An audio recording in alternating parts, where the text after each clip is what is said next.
Hello, everybody, and welcome back to OMB Reviews. I am the critic who is a cynic. How is everyone doing this evening? Happy and blessed Monday, and welcome back to the channel where tonight we are, of course, commemorating our 578th episode of the Welcome to Asgard podcast. And in this evening, we are going to talk about the film, One Battle After Another, a film which, for the record, getting things straight right off the bat, I have myself not been able to see yet because it's about a 3-hour movie, and based on everything that I've heard about it from trusty reviewers, especially like the good fellows over at Film Threat, amongst many other confirmations just by looking at the general plot synopsis, amongst the modern climate in Hollywood today, yeah, let's just say right now, it's not looking like it's going to be a film that I would be wanting to go see anyway. And even with that being the case, even if I haven't seen the film, I'm not here to give really my thoughts about the film. I'm really here to give my thoughts about the box office for the film specifically, because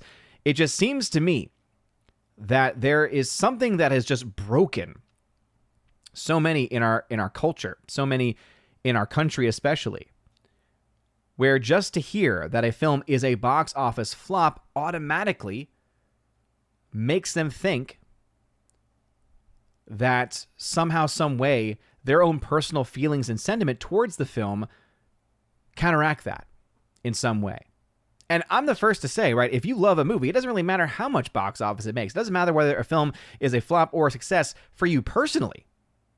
This is where we on this channel have talked about for a long time now, right? The difference between your subjective opinion, your subjective feelings towards something versus the objective reality of what's going on. The objective flaws of a film, the objective reality of box office, and especially box office loss, something that we talk about a lot here on this channel because modern Hollywood has a spending problem. And they're not making the kinds of movies that audiences actually want to go and see. And when it comes to this latest film from Paul Thomas Anderson, spending $140 to $150 million, and that's like on the average end. There are some reports as high as almost $175 million for this film, One Battle After Another. The fact remains that they're not going to make that money back. And it's kind of amazing because the comment section under my latest box office breakdown has been a bit unhinged. Whether it's from hardcore Paul Thomas Anderson fans who got offended when I pointed out a fact that he is not a household name in the minds of most people. That does not mean that he's not a good director. That does not mean that he has not made good movies. That does not mean anything as far as any objective elements, but it is objectively true. At the same time, two things can be true at once, that the box office and the sales for his movies clearly show most people do not end up going to see his movies for a wide variety of reasons. But just by pointing that fact out, just by talking about it for even just one brief moment, it makes these people lose their minds somehow, where they can't even understand and recognize the reality that you can like a movie, you can like a director. That does not mean that the director is a box office sensation. That does not mean that your individual film that you enjoy is a box office hit. And in fact, when it comes to this specific movie, it is unequivocally a box office flop. Some, of course, have issue with that because they say, well, how can you say that it's only been out for one weekend? Well, as you all know, I've been tracking box office data for years now. And one of the things that you notice very early on is that trends and historical patterns are called such because they tend to follow certain rules. They tend not to go askew, right? They tend not to be violated. Now, there's always the exceptions, of course. We know that this happens. No doubt about it. But especially when it comes to films like this that have a global opening of under 50 million. By the way, the adjustments for the weekend came in and it's actually made a little bit less than had been initially projected. But when you're making around $50 million or less in your global opening off of a budget of 150, maybe upwards of $175 million, where you have to make about $400 million just to break even, I'm sorry. Mathematically, not a very strong possibility.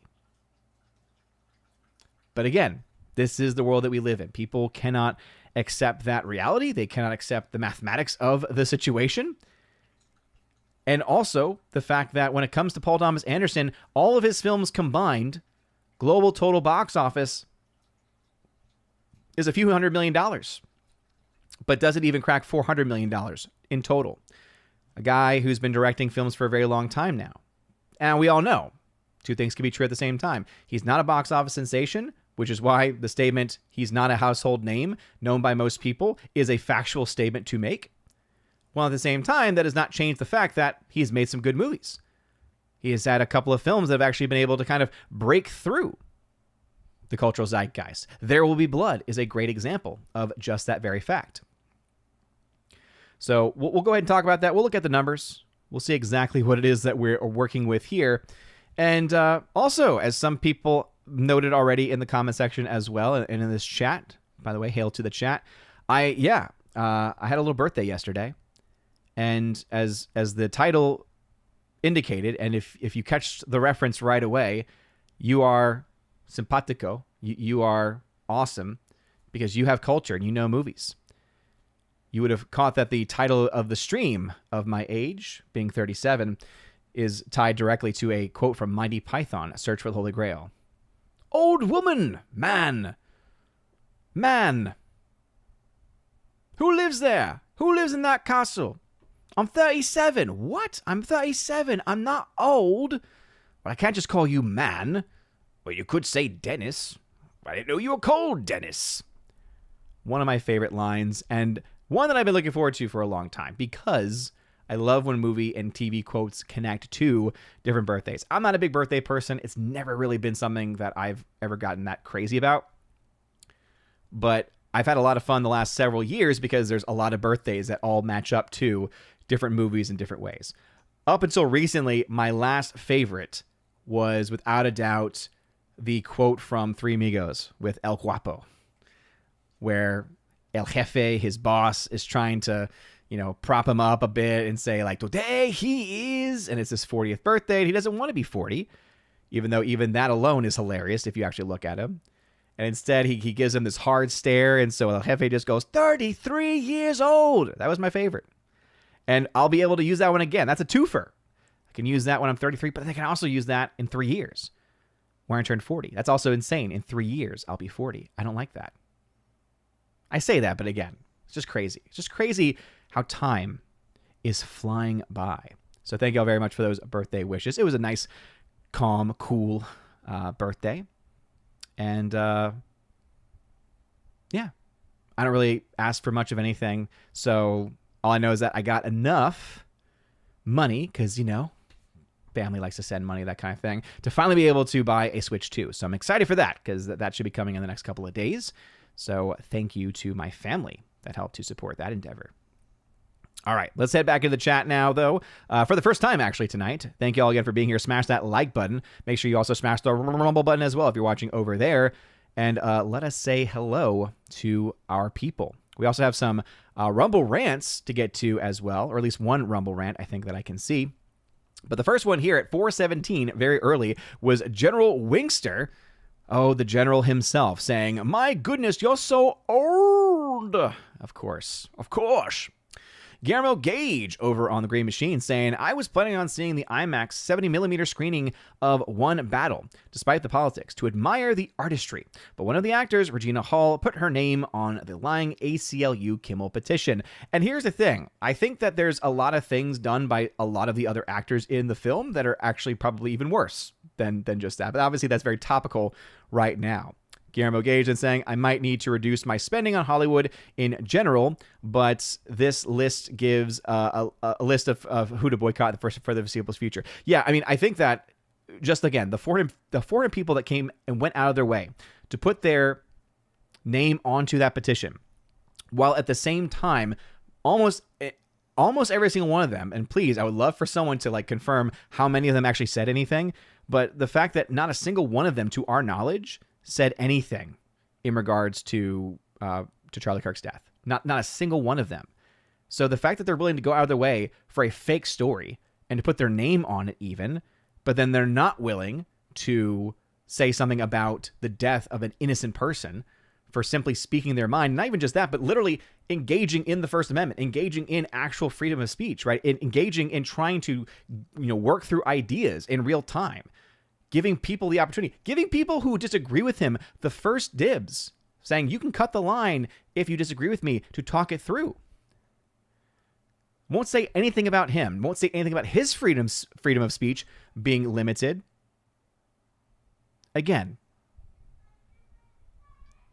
to say somehow that a person being punished by the executives for a company because of financial decisions, that's the whole thing with the Jimmy Kimmel situation. Remember, it was purely financial.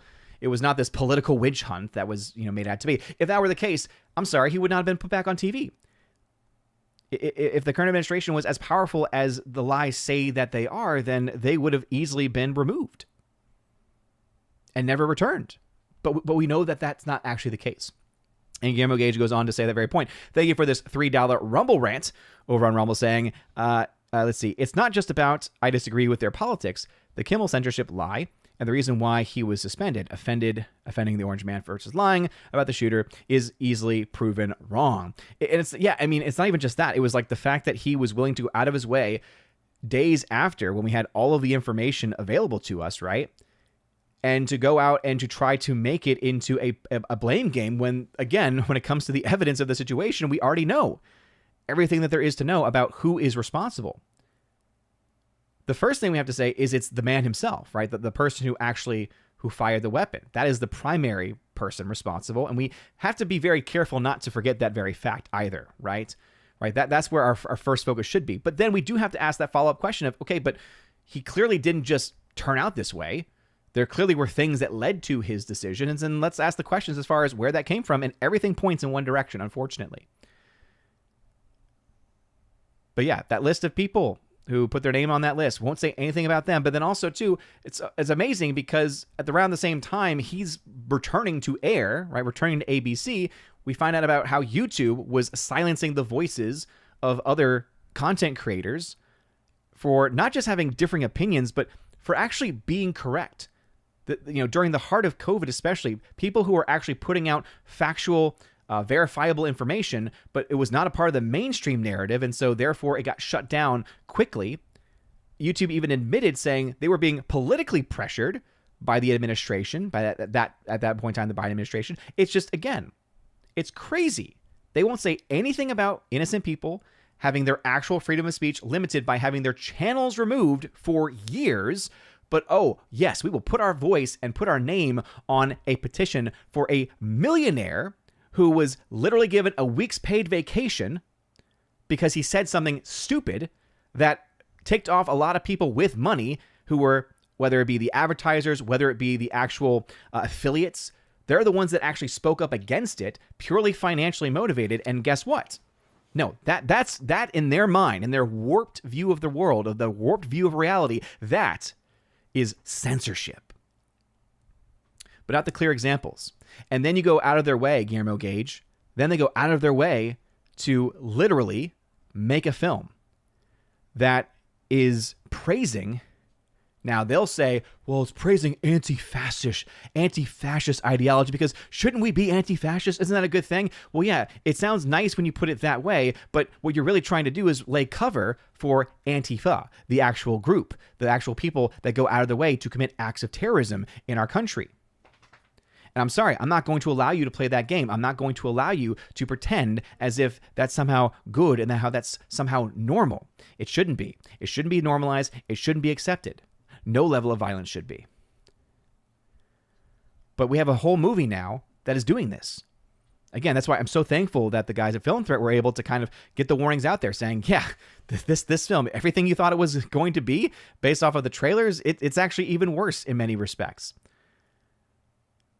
But man, oh man, we live in some crazy times, people.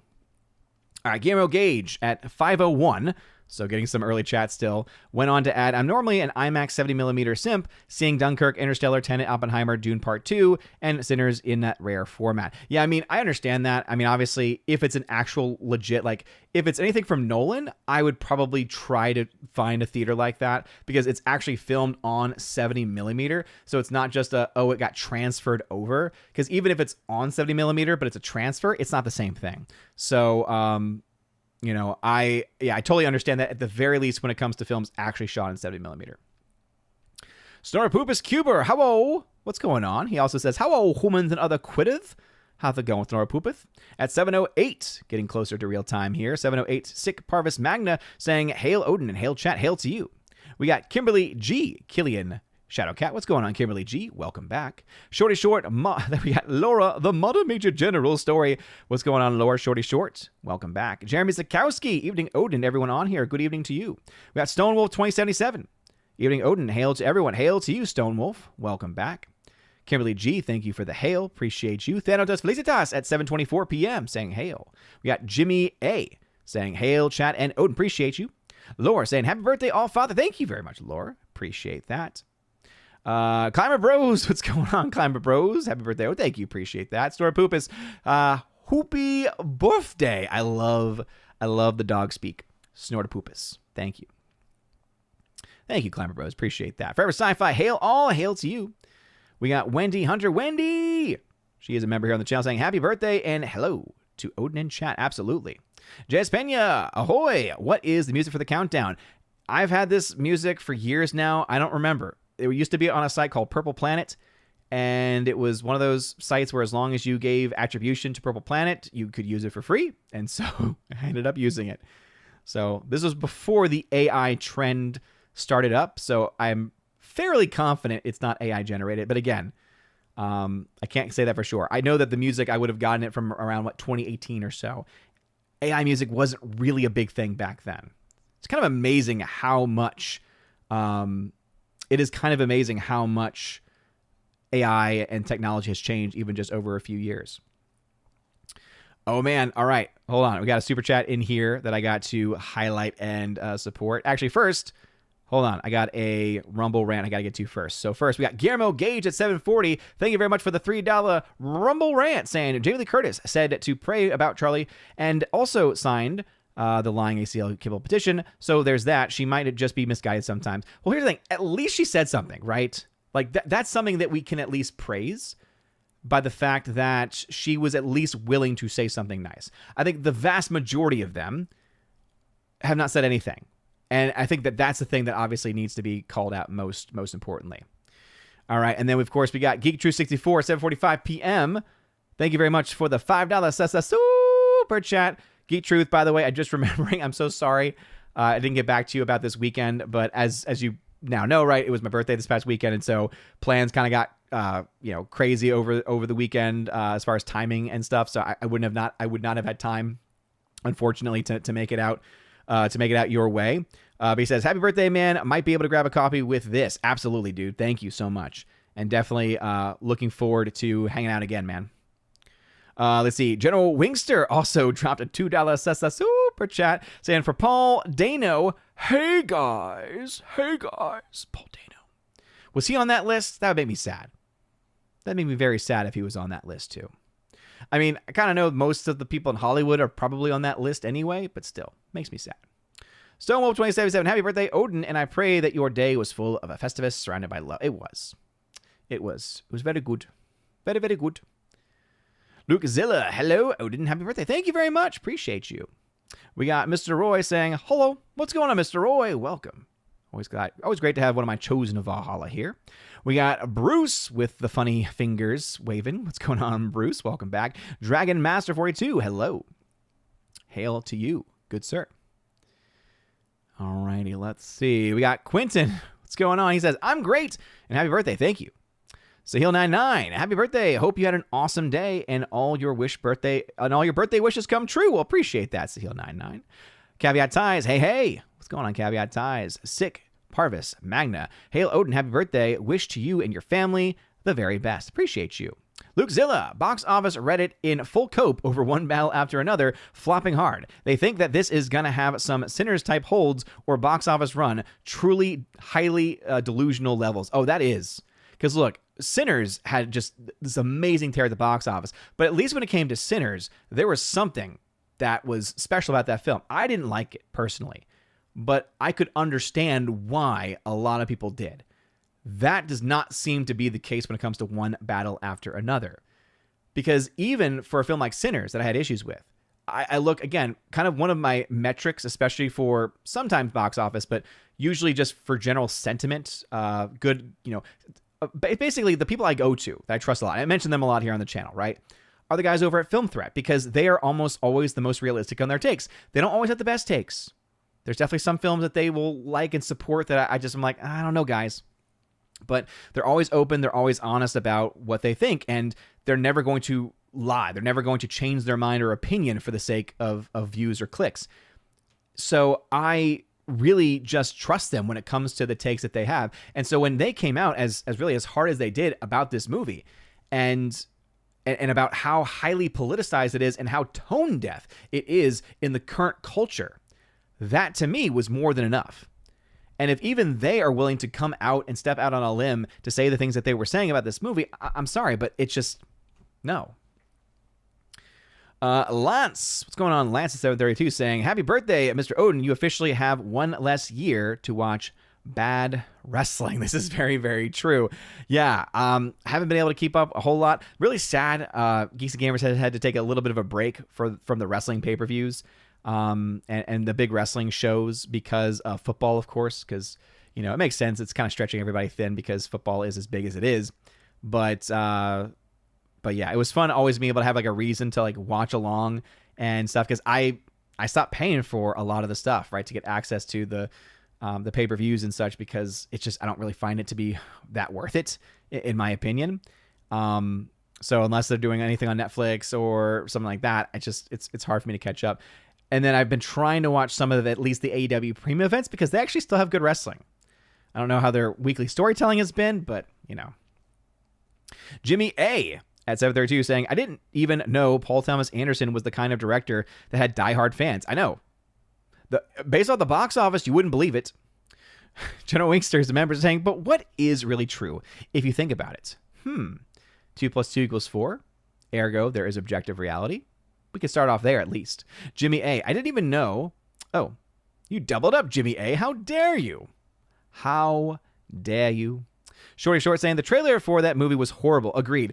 Once we got to that one line about do I call you they or them? And it's like, they were trying to make it as a joke. And it's like, is that them trying to like split the baby, right? Where it's like, oh, let's not have the line be where it seems to be completely supporting this ideology, but at the same time, we can't have it be too silly. I don't know. It just, from that moment, you're like, oh, it's going to talk about that and it's going to have that in its story in some capacity. No, thank you. I don't really want to be preached to by modern Hollywood. Justin C. at 734. Evening, sir. Wonder if one battle after another will be the 2025 Oscars Amelia Perez, but actually sweep this time. Checks all the Hollywood boxes. Based on everything we know, unless it goes through an Amelia Perez, where it finds out one of the stars or the director is involved with some pretty crazy stuff, then yeah, I think right now that's how it's being promoted. And it matches up perfectly, not just because of the boxes, guys. It's because it's a political vehicle. It's a political vehicle for them to be able to ride all the way through until the Oscars show. And it's going to allow them to be able to use it as somehow this warped view, this warped mindset that they have where they think we have to stand up against the administration, even though that they've been hand in glove with every previous administration that happens to have a D next to the name, right? We already know this to be true. We already know this to be a fact, that they are essentially an extension of one specific political party. There's just no doubt about that at all. Like, these are all verifiable. Just follow the money, follow all of the support, follow all of the stories too. You didn't find any of this kind of stuff happening when a lot of crazy stuff was happening under previous administrations, right? So yeah, this film absolutely, based off of everything that I know about it, they're going to run this thing all the way. Because guess what? This will allow them to give their little speeches where they all get to get their jabs in. And it's going to be funny because they're going to do this while at the same time trying to, again, continue to cry and whine, probably by that time too, because we're talking about 6 to 8 months down the road at this point. They'll probably still be reminding everyone about the whole Jimmy Kimmel thing. It's like, wait, you mean the guy that got a paid vacation for a week? That was a, quote, suppression of his free speech? And they're going to continue to probably invoke his name as this martyr that he has now become? Insane. Totally insane. Kagan Rumsky over on the Green Machine saying, fun fact, average lifespan of men in the United States is around 74 years old. Question, what is 37 times 2? How dare you, Kagan Rumsky? You are attacking me. You are attacking me, and you are being tacky, and I hate you. That's what I have to say, Kagan Rumsky. Bruce, I'm old enough to be your father. Yeah. My analytics are interesting. Because I definitely have a very strong older crowd. Luke Zilla, one battle after another is already looking to lose PLF screens to that Taylor Swift concert movie and Avatar 2 re-release in this coming weekend. Yeah, it's going to have a pretty steep drop, I imagine, because, yeah, you're going to have... I would honestly be... I would not be surprised if it drops in the 50 to 60% range, where it's not going to be terrible, but it's also not going to be great. We're not going to see the sinners hold, right? We're not going to see the sub 40, sub 20% hold from week 1 to week 2 or even down the stretch, right? Remember that the sinners holds were just insane.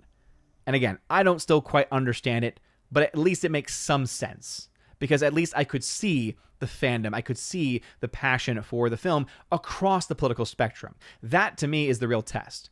Because the only people I'm hearing anything as far as just amazing thoughts on the film for are only coming from one specific political aisle. Quinn is saying, Monty is peak. Yes, it is. Forever Sci-Fi. Help, help, I'm being repressed, bloody peasant. Oh, that's a dead giveaway. Did you hear that? You hear him repressing me? You heard that, didn't you? Jonah Wingster, it's not like Odin brought this up last year and he said he was too young for it. Keely Chow, what's going on? Dragon Master 42 has a happy post birthday, a problem we all have once a year. And yes, great movie, but it can't be made these days. Unfortunately, yes, this is probably true. CL99, I'm 38 years old and never seen any Monty Python. You need to fix that, CL99. Watch Monty Python and the Holy Grail. That's what you need to watch. That's your homework. The Morak, who's a member, what's going on, Morak? Saying, happy birthday, Odin, youngster. Here's to many more. Appreciate you. Shorty Short saying, you can tour the castle from Monty Python. They sell coconuts in the gift store. That is amazing. Oh, I love that. Where is it, I wonder? Is it in France? Sic Parvis Magna.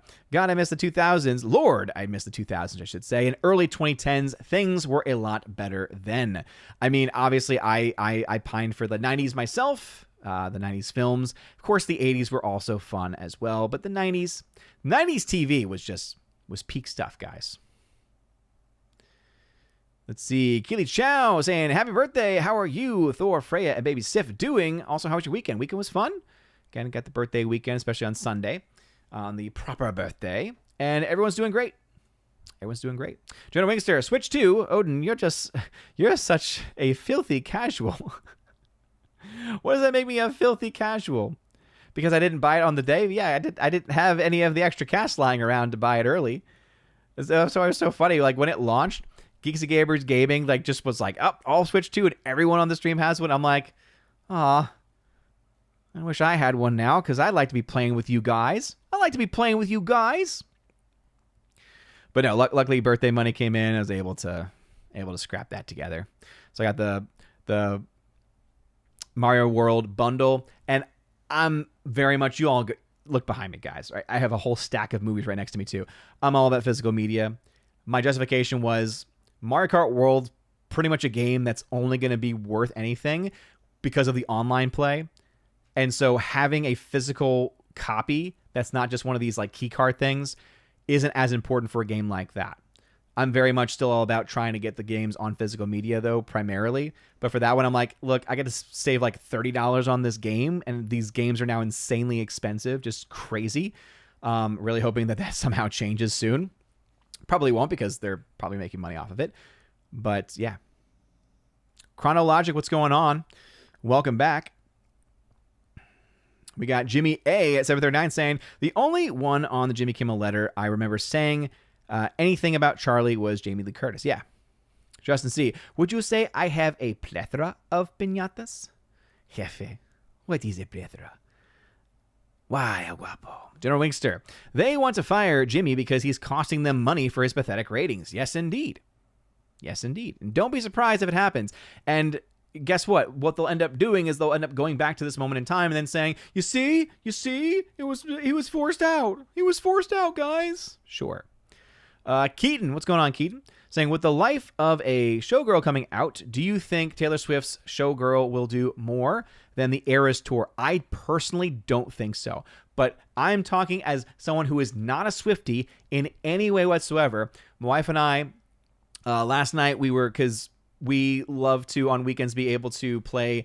There's like a online Jeopardy game through the Switch. There's a really great Trivial Pursuit. We like that nerdy stuff. So we played a very good game. We also got to play some Super Mario Party All-Stars, which was a lot of fun too. But I say that because there was actually a question within the game of Jeopardy that we were playing, and I hated that I knew it.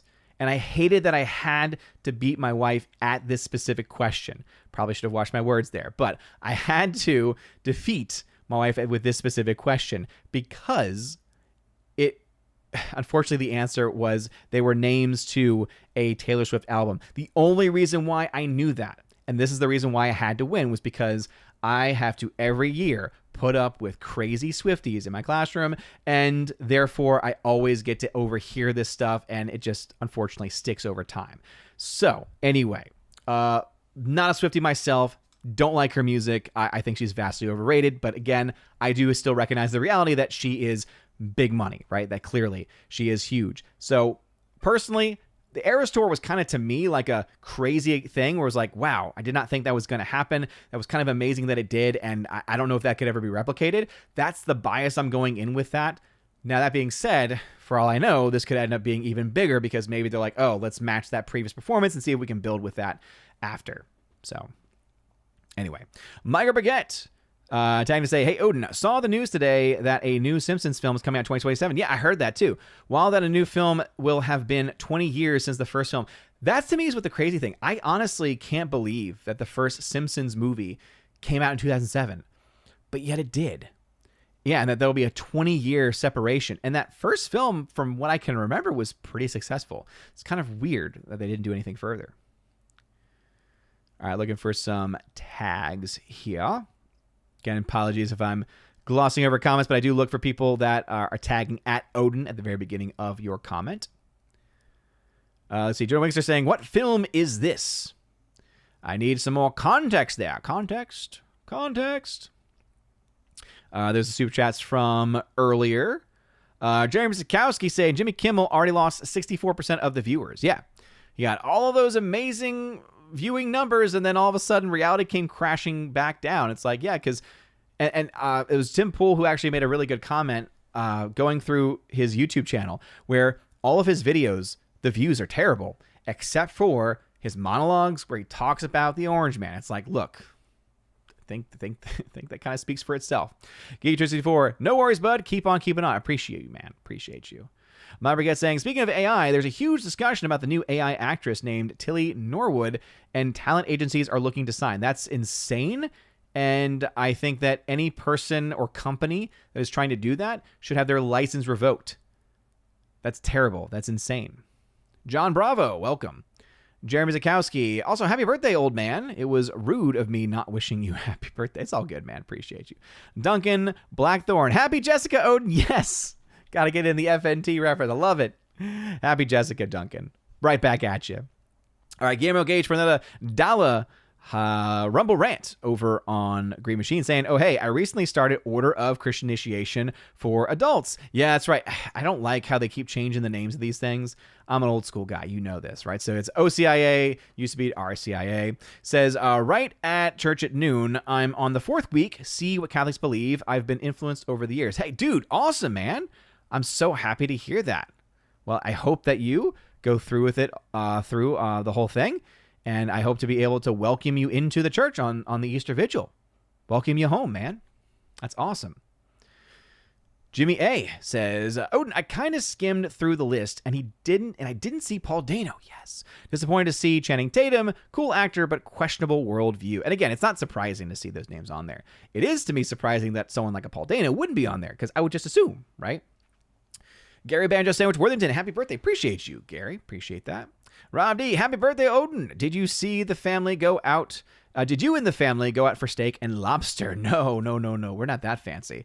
No, I'm an introvert, so my happiness is just staying put, staycation type mindset. So the wife was able to order some really awesome steak tacos for our lunch. And then for dinner, got some awesome burgers that had like egg and bacon on it and chocolate and an Oreo shake. Ah, so good. It was so good. Jenna Wingster, who is a member, saying here, Odin, side tangent, but I'm currently rewatching the 90 It miniseries. Do you like it?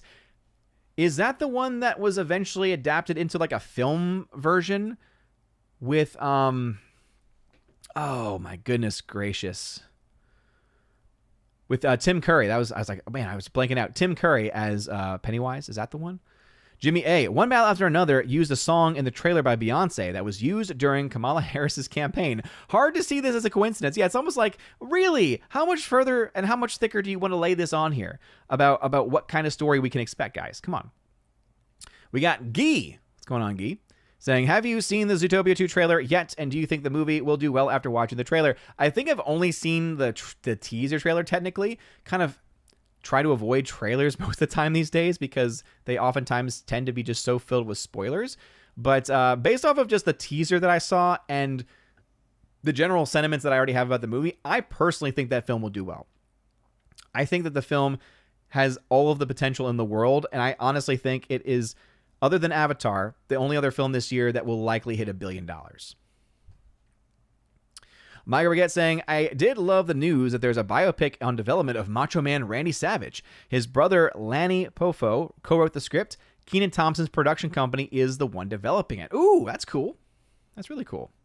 Mr. Roy saying, One Battle After Another 70mm IMAX is beautiful, but it's just 35mm VistaVision blown up to 70mm. The movie itself is terrible. Mr. Roy is another physical media guy, also loves the real film format. So thank you very much for being able to report back on that. So it's beautiful, but it's not originally 70mm.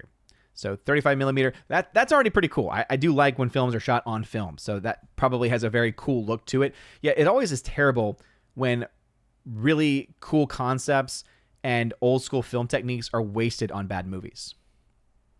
Jonah Wingster, what kind of American pronoun are you? That's the ultimate question, isn't it? Kalikioki, what's going on, Kalikioki? Welcome back, dude. Saying, Hail Odin, I've come to dispute your title and tell you you are indeed old, but not Gary old at least. Never Gary old. Yeah, never get Gary old, he says. Yes. I hope and pray that I never have to be as old as Gary from Nerdrotic. That is my ultimate goal in life, is to always stay younger than him for all time. There's going to be a point where that's just every year it will just be closer and closer and closer.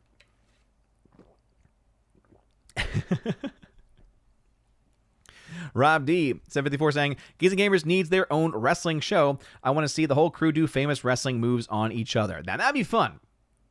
That would be a lot of fun. I don't think it's going to happen anytime soon, though, unfortunately. Gary Banjo Sandwich saying, One Battle is a bad film. Well, there you go, right there. Bruce tagging to say, because I have AT&T, I get HBO Max for free. And now because I have Spectrum, I get Disney Plus, Hulu, Paramount Plus, etc. for free. Free. If things keep up, I'll end up getting all the big names for free. But is it permanently for free or only for like the first year? Because that's how they maybe get you, where after about a year or two or whatever the deal and contract is, eventually you have to start paying for it. I don't know. Jimmy A saying, I will refer to One Battle After Another as one beta after another. Well, there you go, Jimmy A. General Wingster. So, Odin, I think we want Avatar 3 to overtake it. Avatar 3. I can't. Laura saying 80s greater than 90s. Again, depends on what you're talking about. For films, I think it kind of goes toe-to-toe in many ways. I would probably always by default give the edge to the 80s just out of respect. Got to give respect, right, to the 80s. I was born in the 80s too, right? But as far as like TV content, I don't know. The Saturday morning cartoons of the 90s, a lot of the Nickelodeon and Disney shows, even from the 90s, Disney Channel original movies. Again, nostalgia for me, but good stuff. Kitty Chow, always leaving early. How dare you? Heartbreak Ridge, bro, you made it. Hail Odin in chat. Welcome. Jonah Wingster, Mario Kart World is insignificant compared to 8 Deluxe. Ooh, bang. He said it, man. Wow. That's a pretty rough take there, man. Actually, I've not played World myself, so I don't know how good or bad it is in comparison. Though I will say, if they're still playing Mario Kart World and not returning to Mario Kart 8, it seems to indicate that World must be at least good enough or intriguing enough as a new entity, as a new product. So we'll get back to the chat in a second. But we got Force of Light Entertainment. Thank you very much, Force of Light. The lovely ladies of Force of Light, Michelle and Natalie, saying, happy birthday, friend. Happy birthday. Oh, I was going to say happy birthday to you. Thank you very much. Thank you very much. I'm assuming Michelle. So thank you very much, Michelle. I appreciate it. Awesome getting to see you this past weekend. Got to watch the Bama and Georgia game with a couple people. That was a lot of fun. Not a big college football fan myself, but it was fun. It was fun. Thank you very much, Michelle. I appreciate that, though. All right. Where did I leave off in the chat? Where was I? Forever Sci-Fi is a member saying the 80s and 90s were so much brighter and more optimistic despite the threat of nuclear destruction. Go figure. I know, right? Kind of amazing that we survived, especially the 88, 89 era. Jimmy A. Come on, man. We all know you're a closeted Swiftie. Shake it off, shake it off. Oh, my gosh.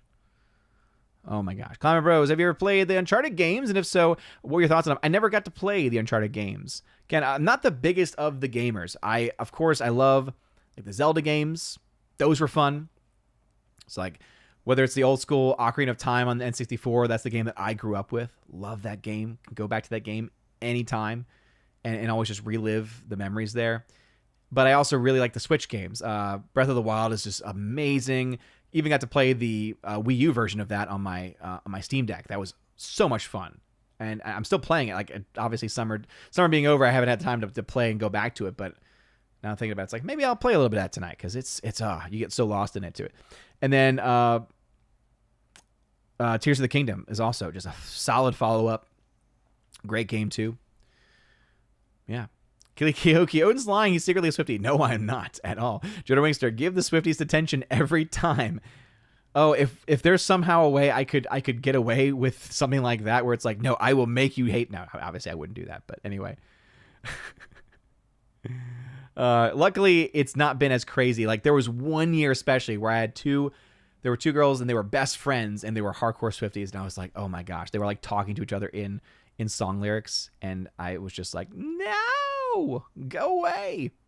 Gary Banjo Sandwich Worthington, 20 years ago, you were 17. OMG. How dare you, Gary? How dare you? Jared Sikowski, looks like someone had to sleep on the sofa. No, actually, I didn't.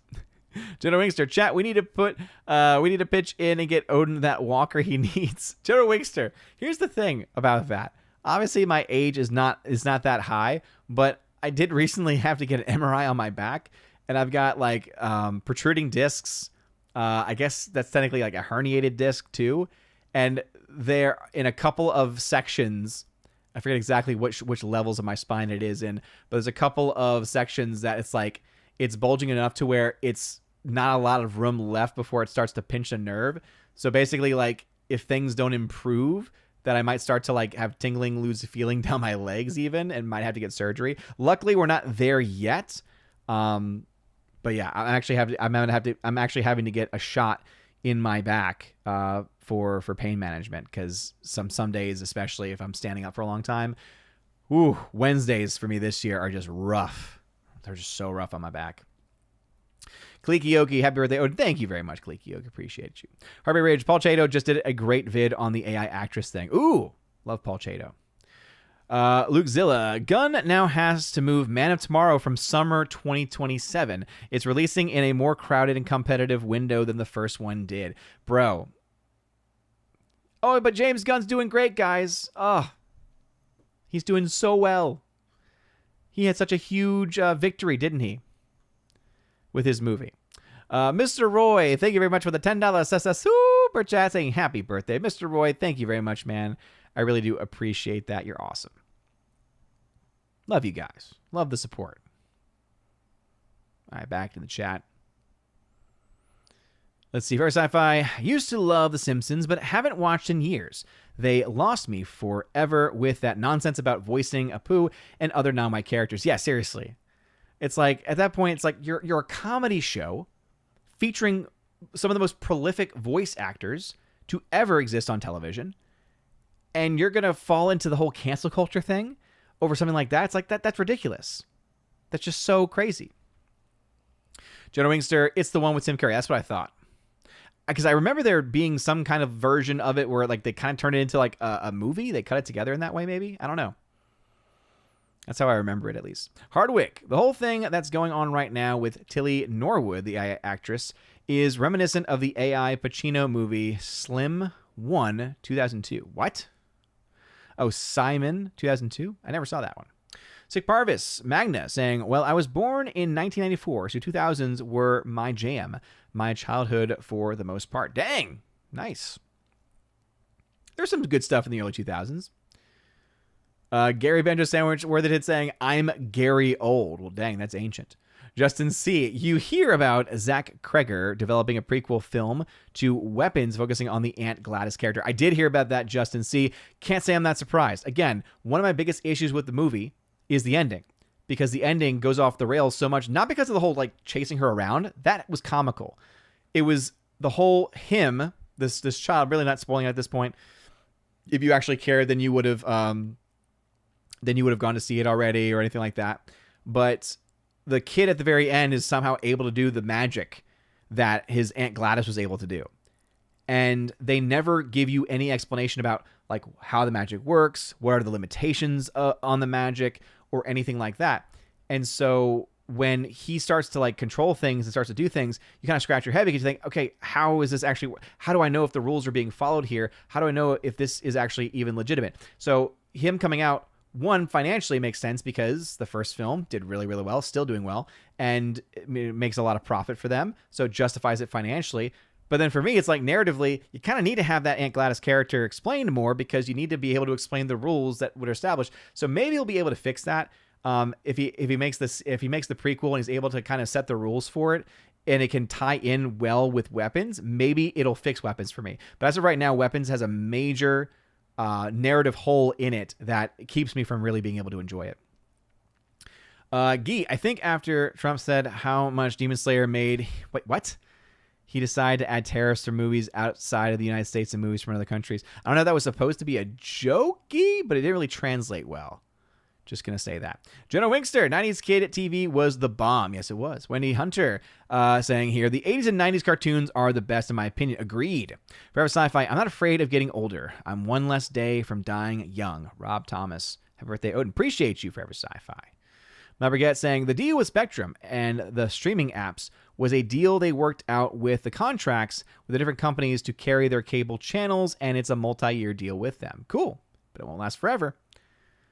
General Wingster, the whole open world take goes against the casual multiplayer cups. Ah, that is interesting. I have not played it myself because I don't have it yet, but I'll give you my thoughts on. I think it gets in tomorrow, actually. I was able to order it earlier today, and it was within the time frame where they were able to ship it out, so I might be able to start playing it tomorrow. We'll see. We shall see.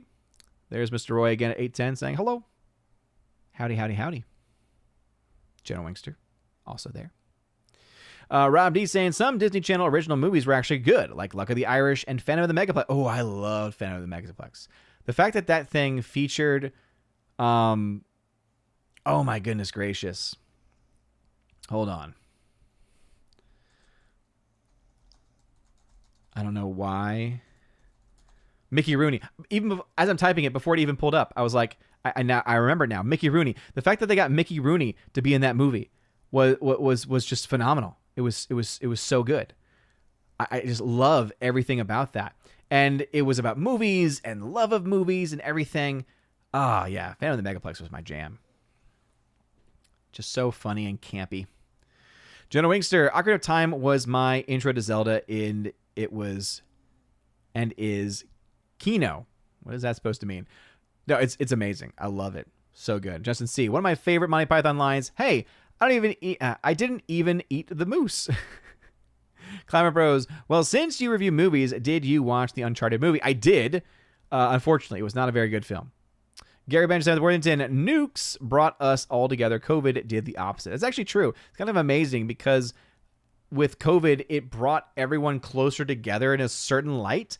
And because of online communities especially, it was actually able to tie people together in such a way. But also, to me, COVID was that reminder that technology does not actually bring us together. It actually separates us quite a bit.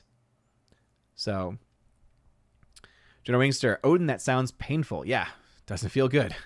Hardwick, would you rather get Gary Old or turn into Gary Oldman? Probably to turn into Gary Oldman. I do appreciate that combination of things there. Gary Old and Gary Oldman. Yeah, probably become Gary Oldman. That'd be pretty interesting. Duncan Blackthorn, play the Mass Effect trilogy. Great story and characters. Some early woke stuff there, but nothing 2020s. Interesting.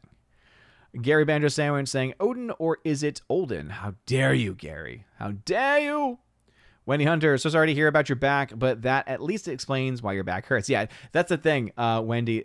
You know, my wife had the same reaction where it's like, at least you have some validation where it's like not just something that you think you're feeling or it's because of just your posture or anything like that. It's like, no, you actually have this condition that helps to explain what's going on. I do appreciate that quite a bit. Rob D saying, have you started yelling at kids to get off your lawn and demand to speak to a store manager about your coupons? No. The coupon stuff drives me nuts. Nothing is worse than when I'm waiting in line at the grocery store and then all of a sudden I have to hear things like, oh, I have to void this because I have to get your coupon. And I'm like, oh my gosh, how much are you saving? $2? Dude. Harwick, Simon, pronounced Simone, okay, is 2002 science fiction comedy starring Al Pacino. It's about an actress who becomes a huge star, but turns out to be a digital creation. Yeah, they did a Disney Channel original film called Pixel Perfect about that very thing, too. Kino means nostalgia good. Ah, gotcha.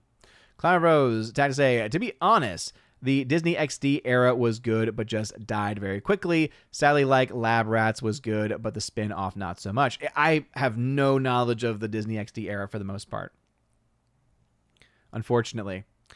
Guillermo Gage says, thank you for the dollar Rumble rant, saying, I see between 1 and 2 dozen movies a year. I saw 5 this month. 3 of them were re-releases. So yeah, avoiding Hollywood will be a lifestyle change. Seriously. Yeah, I mean, it's kind of amazing how many films have anniversaries this year, and they've really just, again, been able to kind of run away with it as far as, like, the box office. Like, they've been doing very well for films that came out 20, 30, 40, 50 years ago. It's crazy. Jimmy A., I can't imagine Gary Oldman ever being young. Same here. Hardwick, the creators of Tilly Norwood say they want her to be the next Scarlett Johansson. That's insane. That's insane and terrifying. And again, I think anyone who's actually going to try and placate that in any way and hire a fake person in any way should have their licensing removed. That's what I think. But what would I know about that, huh? What would I know about that? All right, we're going to talk about some numbers officially now. We obviously got a lot of conversation in. Thank you all for the birthday wishes. And also we're able to talk about, in kind of a, external way, an external sense, about one battle after another. But let's actually get into some brass tacks. Let's talk about some of the more controversial comments on my recent video. Again, I've been getting attacked.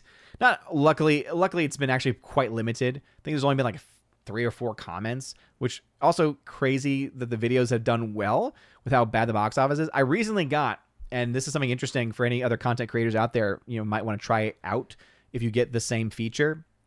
But I just recently got unlocked on my channel something called A/B title testing. So I'm able to create 3 separate titles for the same video. And what it'll do is it'll randomly promote the 3 different titles for different people. So depending on who you are, you might see the same video, but the title will be different. And it's meant to test which video title will actually produce more clicks, right? And it's meant to last for like 2 weeks so you get a better understanding. All I can say is I'm already seeing changes right away because box office preview and breakdown for this weekend when it was just one battle after the other, like nothing major really coming out this weekend. And again, whether you like that film or not, you can't say that it's a massive box office draw based off of the numbers that are actually being reported.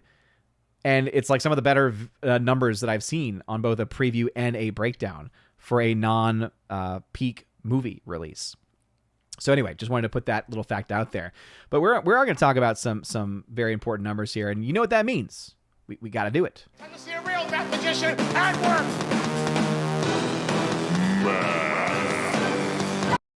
That's right, everybody. It's time for the math and to see a real math magician at work. Starting off with the numbers.com, as you can see, we have the official numbers for the weekend where one battle after another did indeed win the weekend, but really not all that impressively.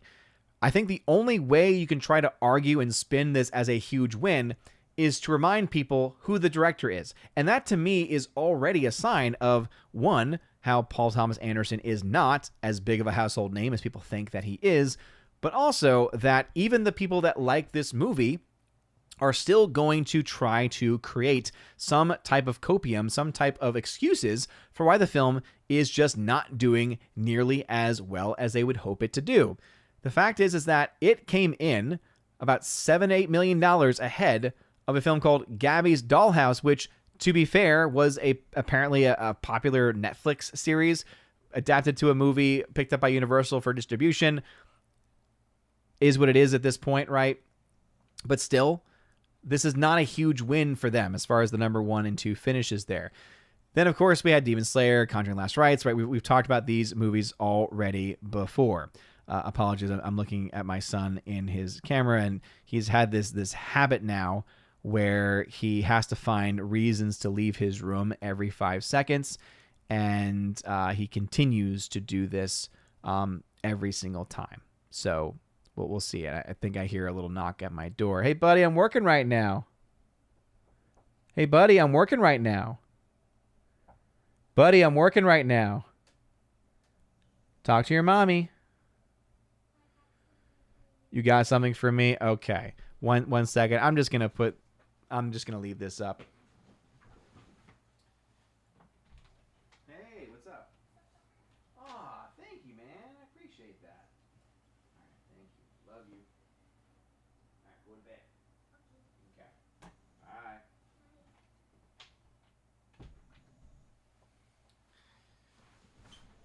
Bye. All right.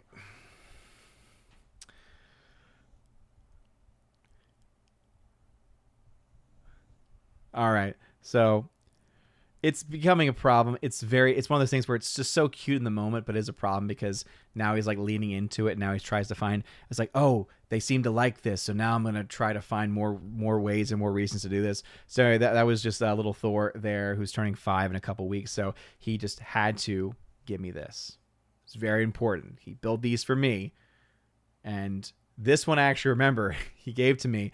And we cleaned around the house today, and so I put this back into his room. So apparently he saw where I put it in his little box of little toys. And he was like, but wait a minute, I made this for Daddy, and it was to be in his room. And therefore, there we go. So I'm going to put that on the side. Now he's turned the light on in his room and everything. Oh, my goodness. Anyway. Oh, wow. We'll figure it out one day at a time. One battle. You got to pick your battles, as they say. Anyway, all that is to say, one battle to another, not the biggest of openings ever. Now, you go over to the full box office. You go over to the full global box office report. $48 million is what this film made. And all the headlines are saying the same thing, right? All the headlines are like, oh, this is the biggest opening for Paul Thomas Anderson ever. But if you've been following box office for a long time, you know $46 million, $48 million is not a good box office start, especially when you, even according to the numbers.com, your film cost at least $140 million to make. Remember that in order to break even in today's world, you need to make about 3 times your box office, or rather 3 times your production budget just to break even. So even just doing some quick math on that, you'll see, wait a minute, that means you have to make over $400 million on this movie just to break even. Yeah, I'm sorry, you're not going to do that at $48 million in your opening weekend. And the only reason why the film did as well as it did, right, as far as the actual numbers are concerned, is because you do have a big name like Leonardo DiCaprio in here. You do have a couple other names that are recognizable by some people. But the fact still remains that this is still just a far cry from where you need to be. Now, the other thing that was brought up in some of the comment section was how people were offended when I said, how dare you say Paul Thomas Anderson is not a household name and like he's a nobody. It's like, I never really said he was a nobody. I just said he's not a household name. He's not a box office draw. So I decided to, let AI assist me a little bit with this one. And I said, hey, how much money has he actually made in total for all of his movies? And according to Braves AI, which is I think Leo, it says Paul Thomas Anderson's films have grossed a total of $366 million worldwide across his 10 feature films. This includes $192 million in domestic box office earnings and $173 million in international earnings. His most successful film to date, One Battle After Another, earned $48.5 million globally in its opening weekend, marking a new box office high for the director. And again, they are doing that without adjusting for things like inflation, which is a pretty big problem. But then I also wanted to add this up and get the reaction from Grok as well. So shout out to Grok for crunching these numbers and helping me out. So as you can see, when it comes to his films, Boogie Nights is probably the one that a lot more people know about than not. I think the ones that I tend to hear the most about are Boogie Nights and There Will Be Blood. I've actually seen There Will Be Blood. It's actually really good. And it's a classic again. So he's a talented filmmaker, right? I'm obviously never going to fight against that fact. I've never seen anything else. I've never seen Magnolia. I've never seen Punch Drunk Love. The Master was vastly overrated. Inherent Vice, vastly overrated. Phantom Thread was garbage. I'm so happy that Daniel Day-Lewis, I was about to search for it, and I remembered Daniel Day-Lewis. I'm so thankful that Daniel Day-Lewis is actually out of retirement because of his son directing a film to come back to acting, because if this was his last performance, if this was his last, he was always good in any movie he was in. But if this was to be his last movie, I would have been like, that's sad. That's really, really sad, because the film was not good. I heard great things about Licorice Pizza. I heard great things about Licorice Pizza. I think that was supposed to actually say 2024. Maybe I'm wrong. No, that was his last movie. Never mind. Licorice Pizza, 2021. But the Film Threat guys, they apparently liked that film and said it was actually pretty good. So the fact still remains, right? These are, again, Boogie Nights, that's unadjusted for inflation. So it's a lot higher than $43 million in comparison to 1997 numbers there, right?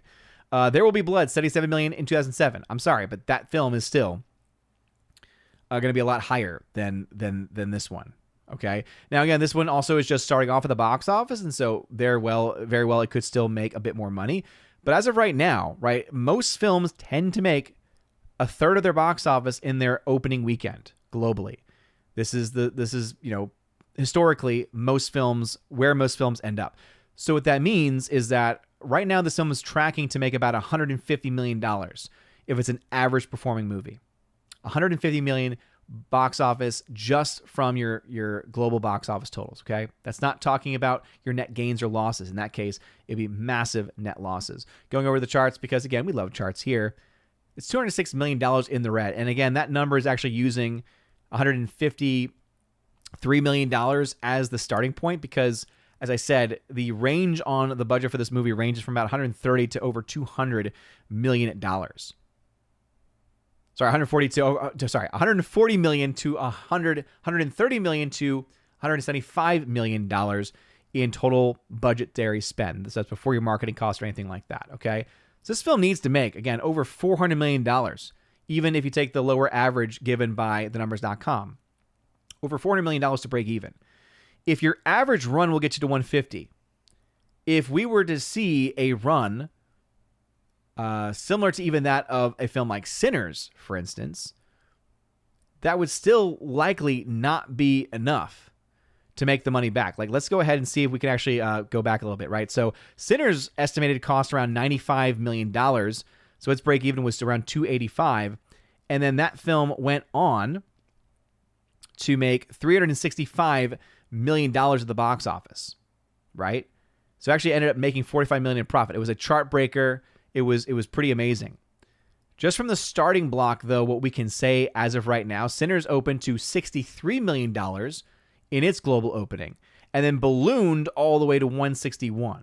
And that's when it was just off to the races, because it had crazy holds, crazy builds across the world too, especially internationally. That's the other thing too, right? That film was pretty big overall. In fact, let me go ahead and see, just to refresh my memory a little bit. Sometimes we forget these things. It's always good to have the visuals in front of us, though. We love charts here on OMB Reviews. Sorry, it was domestically, not internationally, domestically. I was like, wait a minute. I just said international. I don't think that's right. Let me double check. Let me always verify. Check but verify. Domestically, right? It had these insane holds. In fact, let's go down memory lane. Remember, it only dropped 5% in its second week of the box office. 5%. Then dropped 28%, 33%, 31%, 43%. So these are just crazy holds.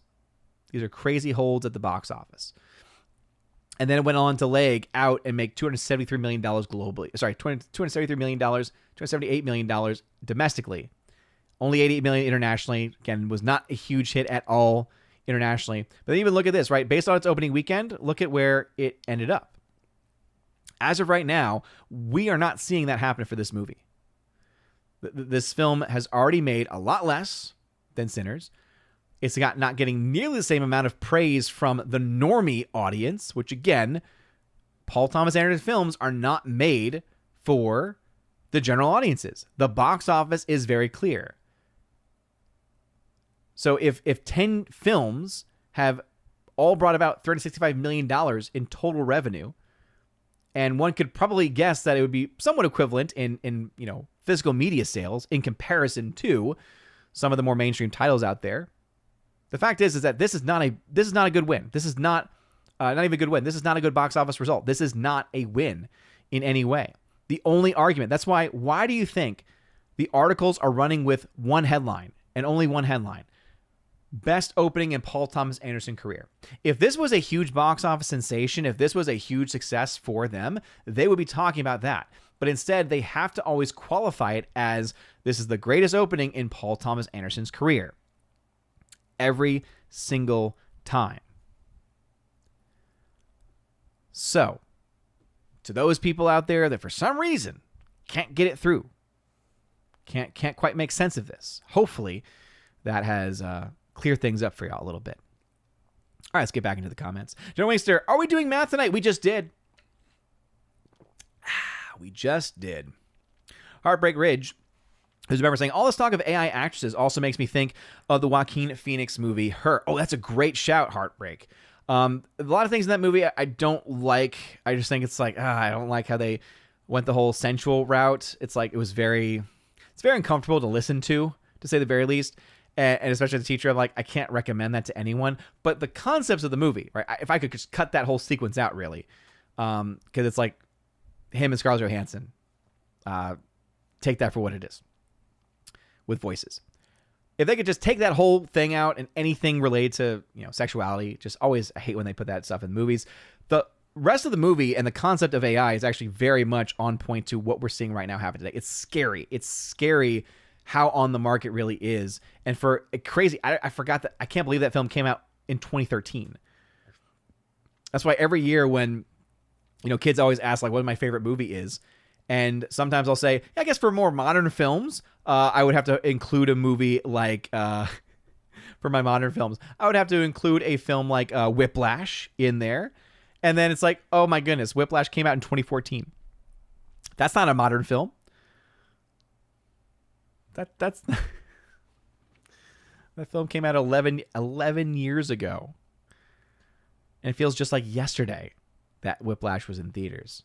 I mean, I still hold to it. It's a great film, but yeah, it's just crazy how on the point those times, sometimes things like that can be. Hardwick saying, Emily Blunt's reaction to Tilly Norwood was, good Lord, we're screwed. That is really, really scary. Come on, agencies. Don't do that. Please stop. Please stop taking away our human connection. Seriously. Absolutely. I would fully support her in that commentary, right? Because, yeah, it's going to continue to blur the lines between reality and fake. And it's going to continue to dehumanize all of us, because using something like that would not only dehumanize the actors that are not getting those roles, it's also dehumanizing the persons that would be even watching the content, because it's trying to convince people that that's reality. They're trying to convince people that that's how people talk, that that's how people act, when in reality it's a computer program. For Sci-Fi, got my collectible 4K Steelbook for Tron, and I'm just waiting for the Tron Legacy 4K Steelbook to be shipped. The only exception I made for Disney. Yeah, I don't blame you, dude. I don't blame you. I always understand when we sometimes have to be like, I know for me, when I have to get like these days, especially a physical media from Disney or anything like that, I usually try to go the used route, through eBay or other sellers, because then it's like, again, technically the money at some point went to Disney, but at least I'm not giving it to them directly. Like when I was trying to build up the library of like Pixar movies, because my son really got into a lot of Pixar films over the years, and I was like, you know what, I really want to have some high quality versions of those movies to be able to just preserve and to have on hand. I went through a lot of third-party sellers for those, because I was like, I'm not paying Disney. And not to mention they charge way too much, even for older films. Climber Bros 823, why would anyone attack you? You're like the coolest, most chill bro. I know. People be crazy. That's what it comes down to. People be crazy. It is kind of insane how... I mean, think about it this way, and I hate to bring it up, but it is something that's worth mentioning, right? We live in a world where someone was shot because they were trying to explain their opinion, and they were trying to give other people the ability to share their opinions as well and have conversations. That's the kind of world we live in. And then when you take that online, the world gets even crazier. The fact that you get attacked online just for saying thoughts and prayers, for instance, or other things with religious note and religious connotation, that already tells us, right, that there's something. That's why I don't even say it's... I don't really mince my words here when I say I think there's a very strong demonic presence, especially in the lives of many, many people, the minds and hearts of many people, when it comes to online discourse, unfortunately. Victor Fontaine, no more cable or streaming or theatrical ticket purchases has allowed my physical media collection to increase in size. Victor Fontaine, you always keep me up to date with your purchases, man. And yeah, I know that to be true. Kicking Remsky, that's the stuff right there. Love that math, says Wendy Hunter. Darn right. Guillermo Gage, happy birthday. Survive one more year and you will be older than Severus Snape. You have a wife and didn't simp for Lily. Excuse me. Which is actually funny. My wife is a huge, hardcore Harry Potter fan. But I appreciate that, man. Thank you. Jenna Wingster, boy, go to bed, boy. Go to bed. Yeah, because normally when he's like doing the little knocking, it's because he just went to the bathroom and needs me to help him. And I'm like, get your mother. It's like when I'm on stream, get your mother. And if she's out of town or if she's not available right now, it's like, okay, let me put up my Be Right Back music, which I have not used in I've only used maybe once or twice in the last few years. But yeah, Wendy Hunter saying, be a good day. I try. Again, I try, and I more often fail than not.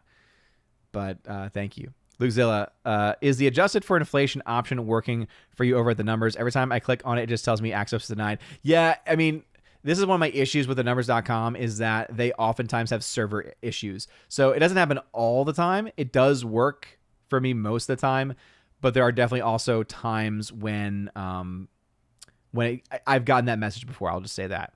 Will Record 84, kids come first. Absolutely. That's adorable. Thank you, Kimberly G. Yeah, he's pretty awesome. He's pretty awesome. Lucinda says, cute. Justin C says, you got the Snyder Bros gun nuts, and now Anderson Cinephiles crazy. And no, all of these groups of people, they all find me.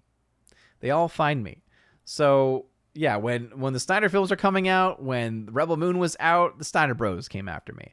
Then all of a sudden with the Superman movie, the gun nuts came after me. Now again, that's why it's always funny when each group says that I'm a simp for something else. Like one of my favorites is when the gun nuts say that I'm a Snyder bro, or when the Snyder bros say I'm an MCU shill. And it's like, none of those audiences really like the things that I have to say because I'm critical of all of it.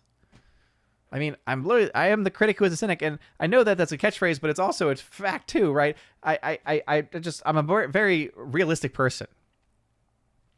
Hardwick saying the beard hides a lot of the signs of aging. I'll be honest, Hardwick, I don't think it does. The beard probably makes me look older, actually. Because one of the funniest things on Friday Night Tights when it came out that I was going to be turning 37. It's always funny to see people react with like 37, but he looks like he's 45, or he looks like he's this, or he looks like that. And then also like the kids at school, whenever the age comes up too, they're like, wait, you're only in your 30s? We just assumed you were like in your 40s or 50s or something. And then you got the ones that are like trying to do like the whole brown nose thing. It's like, I thought you were in your 20s. I'm like, oh yeah, sure you did. Sure you did. I bet if I shaved though, I would look a lot younger. It's like a standard thing. When people shave, they just look years younger already. Wendy Hunter, is this One Battle After Another the best and worst movie for him? I don't know. Yeah, I mean, I think that it might be the best performing opening, but again, I have not looked at the other films' opening weekends and adjusted for inflation to actually try to be accurate with that, because we all know the media is not always the most accurate and the most honest when it comes to reporting those things. But it definitely sounds like it's going to be the worst, the most controversial. Guillermo Gage saying Kino is 4chan TV slang for fancy cinema. Ah, got you. Any connection with Kino Lorber, the company? Joe Wingster, I often confuse Paul T. Anderson with Wes Anderson films. For me, I'll never be able to confuse Wes Anderson with anybody else because his style is just so unique. Joe Wingster, and who is in There Will Be Blood? Paul Dano. Paul freaking Dano. Thank you very much, Joe Wingster. And you are correct. He is in There Will Be Blood. I am the third revelation. I love that movie. Joe Wingster, Licorice Pizza was pretty entertaining. Yeah, that's what I've heard. That is what I've heard. Justin C., speaking of Daniel Day-Lewis, do you plan on seeing Anemone? Saw the trailer and not quite sure what the film will be about. I am interested. I love Daniel Day-Lewis. The story is, again, very like, what's going on here? I would love to see it, though, because I would love to at least be able to say the last film of his career that I watched was not a Paul Thomas Anderson movie at this point. Geek True 64 saying only one of Anderson's films I liked was There Will Be Blood. It is really just, it's amazing how that film has really just been able to like get past a lot of the barriers that a lot of us put up when it comes to content that we're probably not used to watching. Just there's so many great lines in the film too. I drink your milkshake. I drink it up. I am the third revelation. Rob D. Last Leonardo DiCaprio film I enjoyed was Blood Diamond, Shutter Island, and Inception. I don't count Django Unchained as one of his films. Yeah. He's in it though, so I would still give him credit because that was actually one of his better performances. That was like one of the best supporting roles he'd ever given in his career, actually. So I'll give him that one. I would say though, I actually personally enjoyed The Revenant. I thought Revenant was a beautifully shot movie. Let's see. Joe Wingster, that male loneliness hits hard. Hardwick, anything after 1970 is modern. There you go. But was he rushing or dragging? Yes. Wendy Hunter. The ending to Whiplash is so good. I remember going to see the film for the second time, and it was back for like a limited release, and there was maybe one or two other people in the theater with me because no one got to see it. And I remember seeing one of the guys that was in the theater with me. He was literally on the edge of his seat. Like, not just like that feeling, that sensation of being on. He was literally on the seat's edge as that whole sequence is going on. Because that's how it feels. Yeah, hands down, probably one of the best endings to a movie that I can remember watching, especially from like the last 20 years. And I don't say that lightly. But yeah, man, now I want to rewatch Whiplash. I love it. The editing of the film, everything about it. It's not an easy watch. Don't get me wrong there, but man, Hardwick. But aren't movies inherently fake anyway? Does adding another layer of artifice really change anything, especially since there has been CGI characters even predating Gollum? I mean, yeah, I think that there's definitely something to be said there when it comes to those kinds of movies. But I think that if this is going to start to be used to actually replace full human beings with completely fake, because at least with those other ones, there are real people behind it. What is the reason why people like Gollum so much? It's not because of the CGI. It's because Andy Serkis is able to have his complete essence captured realistically. You're seeing Andy Serkis through the performance. You're not seeing an AI generated image. You're not seeing a fake person that's been designed. So even though there is similarities for sure, there's a key difference there, which is that you at least have a soul behind one. You have mathematics equations behind the other. Ones and zeros. Sick Parvis, I get that some people do not like Charlie Kirk, and you didn't have to like him, but celebration of his death was disheartening. Amount of people celebrating his death is so evil. Agreed.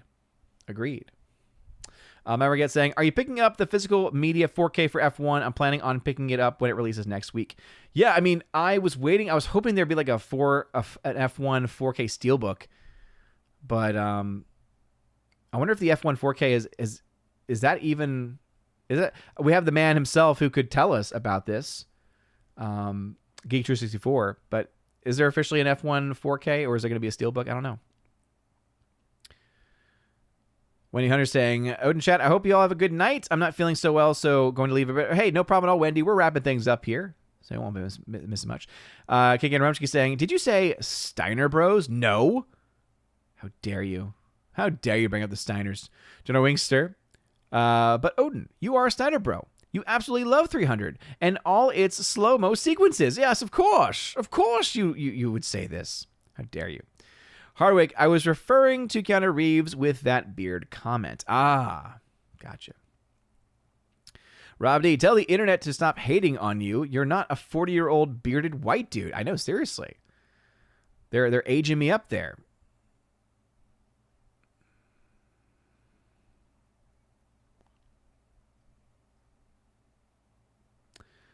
Let's see. Kiki and Rumsky. How old are you if you adjust for inflation? Yes. If you adjust for inflation, adding in the beard tax, then definitely 45. Peter Fontaine, agreed. There Will Be Blood is a really good movie. Yes. Luke Zilla, did you see the trailer for that terrible Anaconda meta reboot? The only good thing about that for me is the original movie is getting a 4K steelbook release in December. I will be honest, I am slightly excited for it now because they are doing the only thing they can. If you're going to do a remake, I don't want them to do a remake, but if you're going to do it, that's the way to do it. Where it's self-referential, it's making fun of itself, and it's not a serious reboot. That is the only way to do it. And I will say the way that they cut in the song I Like Big Butts with that trailer is brilliant. It is brilliant. If anything else, that trailer is fantastic. Justin C., I thought DiCaprio's performance in The Aviator was quite good. That's another good shout.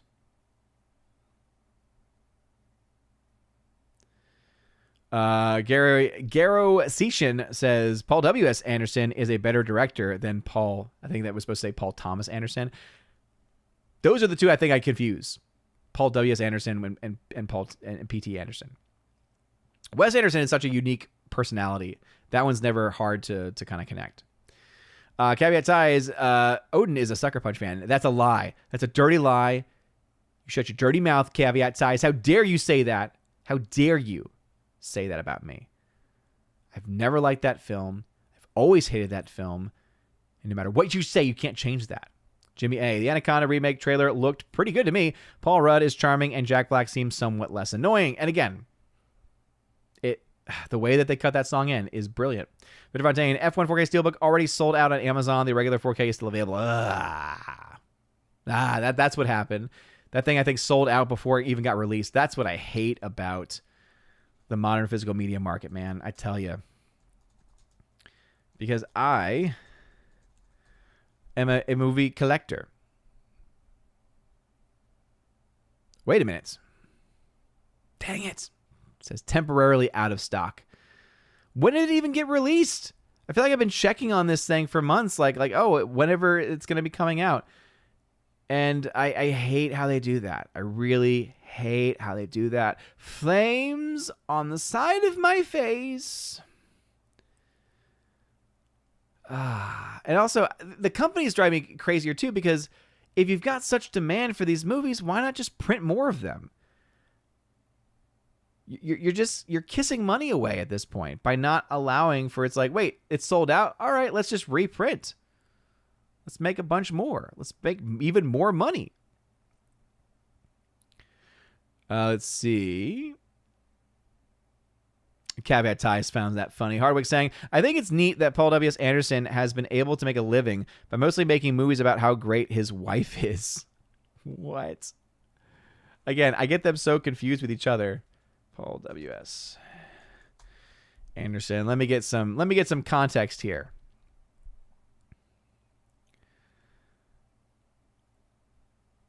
Anderson, let's see. Resident Evil. Oh, okay.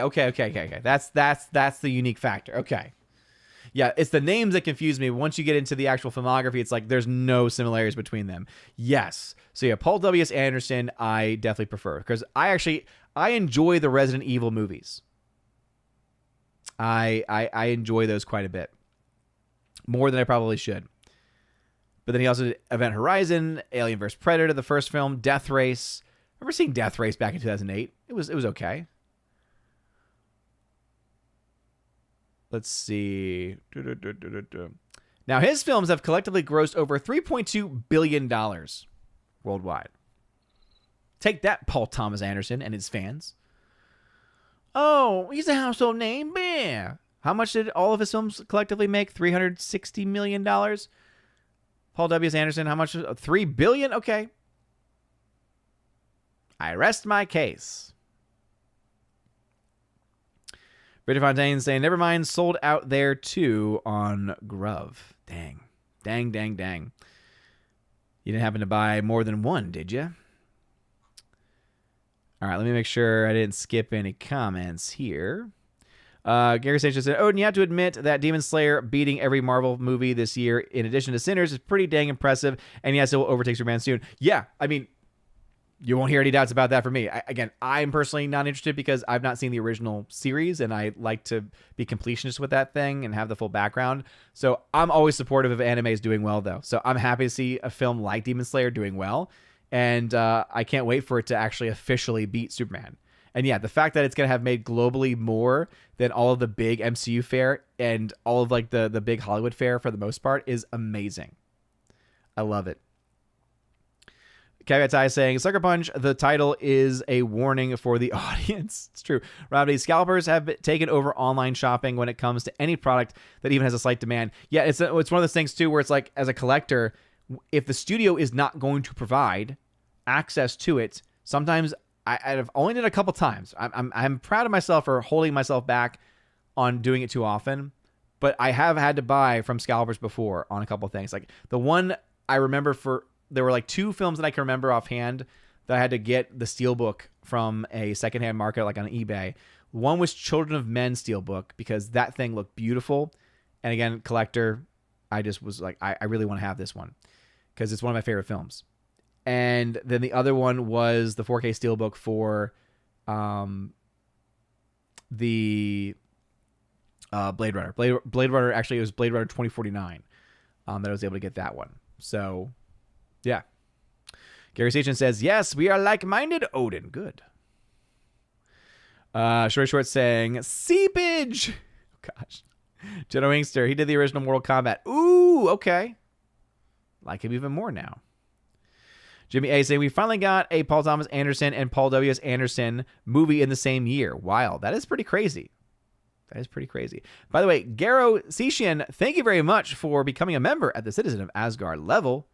Appreciate you, man. Thank you. Sick Parvis Magna saying, after watching Alien Earth, I appreciate AVP even more.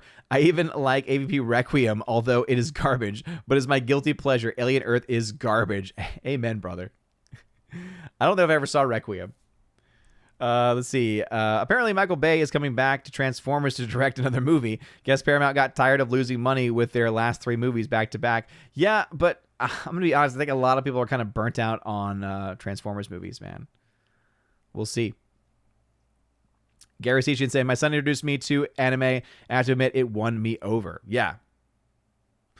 Saitama saying, Demon Slayer did before in 2020, but now Disney and other studios don't have the COVID excuse. Yeah, I mean, when Demon Slayer did as well as it did in 2020 and 2021, or whenever the bigger, it was a Mugen Train, if I'm pronouncing that correctly, because I remember covering that when it was happening, and I was like, whoa, what's this movie doing like right now? Crazy. Gary Station, love your channel, sir. Appreciate you. Rob D, Ford v Ferrari got scalped big time. Remember, the standard Blu-ray was going for $100 secondhand when the film first came. Oh, that's right, Ford v Ferrari. That was another one I was looking into. The reason why I didn't pull the trigger on that was because the steelbook, the cover was not good. I was like, that's not worth it. General Wingster, well, I got to finish my pizza. Good night. I'm wrapping things up here. Gary Sishian, Paul W.S. Anderson's Soldier has grown on me too. Nice. Very cool. All right, that's going to be it for me, ladies and gentlemen, as I've caught up now with the comments, and my voice is getting a little tired. Probably have to go get some tea because I'm still having some random chest congestion, like 2 weeks now running. Medicine is not nearly as helpful as I had hoped it to be. We'll see how all that stuff plays out. But anyway, we talked about a lot of things tonight. Of course, we talked about all of the drama surrounding one battle after another. It's clear that the box office is just not on its side. The film is not this box office sensation that its defenders are trying to make it out to be. And again, you don't have to agree with me on everything, but the numbers don't lie, as some famous person once said. Also, we talked about, thank y'all for the birthday wishes. Appreciate those as well. And to all the super chatters tonight, we had a plethora of them this evening. Geek264, General Wingster, Forza Light Entertainment. Thank you, Michelle. She did confirm, by the way, it was Michelle. Mr. Roy, and newest member, Garosician. Thank you very much for your support and for everyone's support here tonight. Let's see. We have good night from Caveat Ties. Good night to Jimmy A, Forever Sci-Fi, Luke Zilla, Garo Sishin. Yeah, nice to meet you as well. Sick Parvis Magna, Justin C. Good night, happy birthday. Appreciate you, man. You're awesome. I will not be seeing one battle after another. Boom, Garo Sishin. Good. Anyway, that's going to be it for me, ladies and gentlemen. Make sure y'all smash that like button. Smash that rumble button if you're watching over there as well. Mr. Roy, have a good night. General Wingster, have a good night. You guys are awesome, amazing, and beautiful people. Have a wonderful rest of your evening. A blessed Monday. As always, God bless.